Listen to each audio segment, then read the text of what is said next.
Time now for Decision 2024, and the Democratic National Convention kicks off today in Chicago.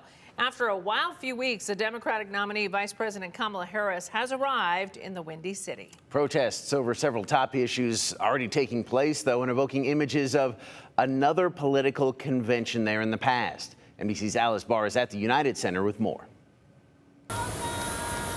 Vice President Kamala Harris is in Chicago as the Democratic National Convention kicks off tonight, previewing her focus over the weekend in a Pennsylvania bus tour. When you know what you stand for, you know what to fight for. The vice president looking to define herself to the American people this week in the still early days of her campaign, the candidate change-up. And the protesters against the war in Gaza gathering in Chicago, drawing comparisons to the Windy City's 1968 Democratic Convention. It's impossible not to make that connection in your head.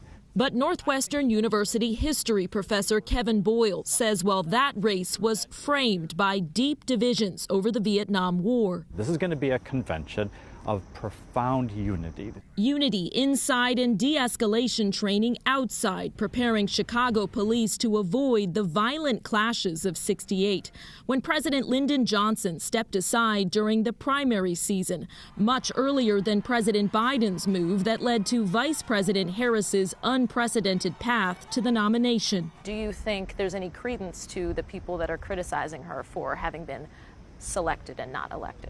There is no rule that says that there has to be an open primary process under these circumstances. So they followed their rules inside the party. That's the way it works. As new national polls show Harris picking up a narrow lead, former President Trump is set to visit 4 swing states this week, working to counteract any post-convention bump for the Democratic ticket.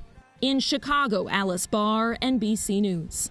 President Biden will deliver the biggest speech of the night tonight, taking on a very different role than what he thought he was going to take on at this convention. Expect the crowd to honor his legacy as he passes the torch with a strong endorsement to his vice president, Kamala Harris.